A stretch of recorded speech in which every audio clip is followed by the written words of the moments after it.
Assalamualaikum warahmatullahi wabarakatuh. Apa khabar perempuan sekalian? Selamat bertemu kembali bersama saya, Dr. Muriza Muhammad Zain selaku Ketua Wanita ISMA bersama dengan slot petang ini ya. Jadi pada hari ini saya ingin berkongsi satu kisah yang boleh kita sama-sama mengambil iktibar, iaitu kisah berkenaan dengan pokok buluh sebenarnya. Siapa suka pokok buluh? Saya ada satu batang lah pokok buluh kat rumah, dan saya rasa pokok buluh ini adalah satu ciptaan Allah yang sangat memberi kita ketenangan, especially kalau kita lihat ketika angin bertiup ya, pokok buluh ini menghasilkan bunyi-bunyi yang agak gemersik ya, dan dia memberi satu ketenangan kepada jiwa kita. Tapi pada hari ini apa yang saya ingin kongsikan adalah tentang pokok buluh daripada negara China ataupun Chinese bamboo. Dan Chinese bamboo ini telah dicatatkan dalam buku Guinness World Book of Record ya, sebagai satu keajaiban kerana dia boleh tumbuh dengan kadar yang begitu cepat, iaitu lebih kurang 1.5 inci dalam masa sejam. 1.5 inci dalam masa sejam, iaitu lebih kurang dalam 35 kaki dalam masa satu hari. Satu hari 35 kaki. That is sangat cepat ya.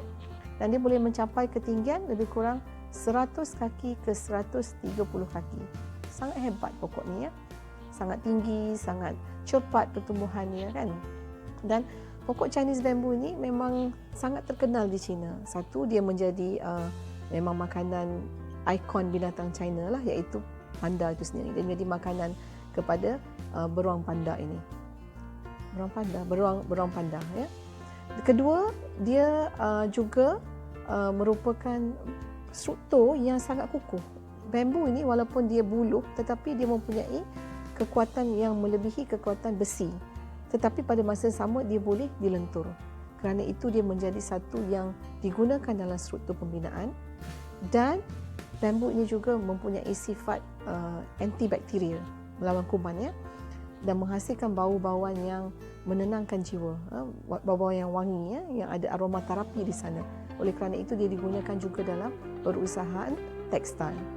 Dan kerana sifat-sifat yang sebegini, maka Chinese bamboo ini merupakan satu yang digunakan oleh rakyat Cina sebagai sumber pendapatan mereka. Penanamannya dapat menghasilkan, dapat menjana pendapatan bagi rakyat Cina. Tetapi ada satu perkara yang sangat menguji mereka, iaitu proses penanaman Chinese bamboo ini.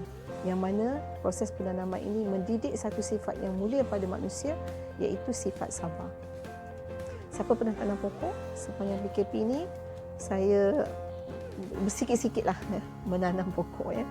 Dan antara pokok yang saya tanam adalah pokok kacang bendi dan juga pokok kangkung. Saya suka terhadap dua pokok ini kerana lepas 3 hari ke 4 hari saya tanam, saya telah nampak tunasnya, dia telah bercambah.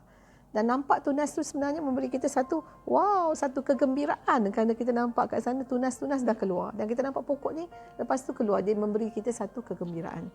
Tetapi tidak dengan Chinese bamboo. Apabila seorang itu menanam Chinese bamboo, bila agaknya tunas itu akan keluar? Adakah selepas seminggu? Selepas 2 minggu? Selepas 2 bulan? Sebenarnya tunasnya hanya mula bertunas ya, agak-agak bila? Selepas 5 tahun. Maknanya 5 tahun itu si petani itu hari-hari menyirami tanah yang kosong.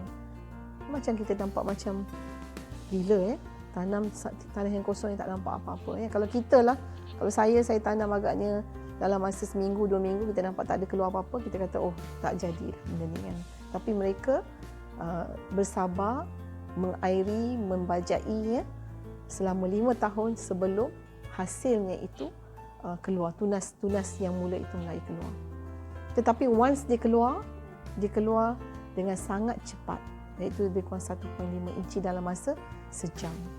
Jadi Chinese bamboo ini sebenarnya Allah jadikan untuk mendidik satu sifat yang mulia pada manusia, iaitu sifat sabar ya, sabar menunggu hasil, sabar menanti ketentuan daripada Allah SWT, sabar dan tawakal dalam melakukan sesuatu pekerjaan. Jadi ini antara yang boleh kita pelajari daripada ciptaan Allah SWT.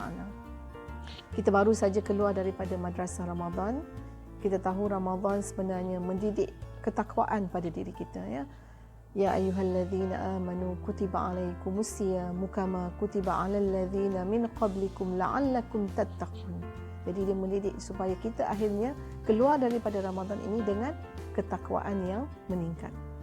Tetapi pada masa yang sama, Ramadan juga sebenarnya mendidik diri kita supaya kita bersabar. Kita bersabar, ya, menahan lapar dan dahaga. Kita bersabar, menahan diri kita, anggota-anggota tubuh kita daripada melakukan sesuatu yang dilarang oleh Allah Subhanahu Wa Taala. Kita bersabar dalam melakukan ibadat kepada Allah Subhanahu Wa Taala. Penat dah rasa lepas buka puasa, rasa letih. Tetapi kerana di sana Allah kata, ya, Allah memberi ganjaran kepada ibadat-ibadat yang kita lakukan, maka kita bersabar dalam melakukan amalan seperti tarawih, kita bersabar dalam tilawah, kita bersabar dalam tadarus, kita bersabar dalam tahajud dan sebagainya. Jadi sebenarnya Ramadan itu mendidik diri kita dengan sifat sabar. Jadi kita dah habis Ramadan, kita harap supaya sifat sabar itu terus bertapak dalam diri kita, ya. Al-Quran sendiri, dalam ayat Al-Quran, dalam satu Quran itu lebih kurang ada 100 ke 100 lebih, ya, ayat tentang sabar itu sendiri. Dan daripada kisah-kisah Nabi, ya, semua Nabi yang diutuskan, hampir semua Nabi yang diutuskan sebenarnya dididik dengan sifat sabar, ya. Kalau kita boleh lihat secara contohlah, ya, bagaimana Nabi Ayub, ya, diuji dengan kesakitan dan dia bersabar di atas ujian kesakitan yang telah ditimpakan.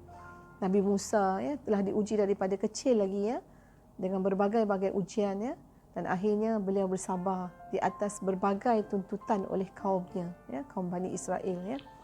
Dan kalau kita lihat lagi cerita daripada Nabi Yaqub, bagaimana Nabi Yaqub, ya, itu ayah kepada Nabi Yusuf, ya, yang bersabar di atas kehilangan Nabi Yusuf ketika Nabi Yusuf masih kecil, bagaimana Yusuf telah dibawa oleh saudara-saudaranya, membuangnya ke dalam telaga dan akhirnya mengatakan kepada ayahnya bahawa Yusuf telah dimakan oleh serigala.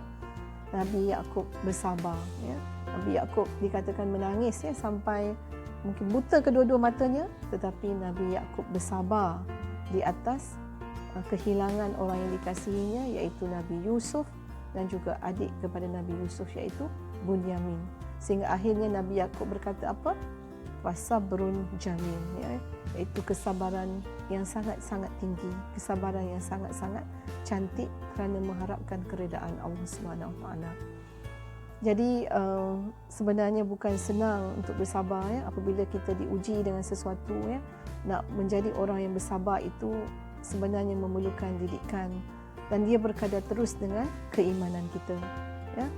Semakin kita bertambah keimanan, sepatutnya kita makin menjadi orang yang bersabar. Semakin kita meningkat usia, sepatutnya kita menjadi orang yang lebih bersabar. Sebab itu dalam bahasa Inggeris dia kata a wiser man, ya, older man is a wiser man. Maknanya orang yang semakin tua sepatutnya menjadi orang yang lebih wise, ataupun wise ini maksudnya adalah orang yang semakin bersabar. Jadi insya-Allah kita baru saja graduasi daripada madrasah Ramadan, ya. Dan kita terus mengamalkan amalan-amalan yang telah kita lakukan dalam bulan Ramadan. Semoga itu akan menjadi satu yang mendidik satu sifat yang mulia dalam diri kita, iaitu sifat sabar itu, ya. Dia bukan datang begitu saja, tapi dia memerlukan didikan, dia memerlukan tarbiyah, dia memerlukan pujukan kepada diri kita supaya kita bersabar, ya, dalam melakukan, menjauhi perkara-perkara yang Allah larang dan bersabar dalam melakukan ketaatan kepada Allah Subhanahu Wa Taala. Moga Allah mengganjari pahala atas sifat sabar kita.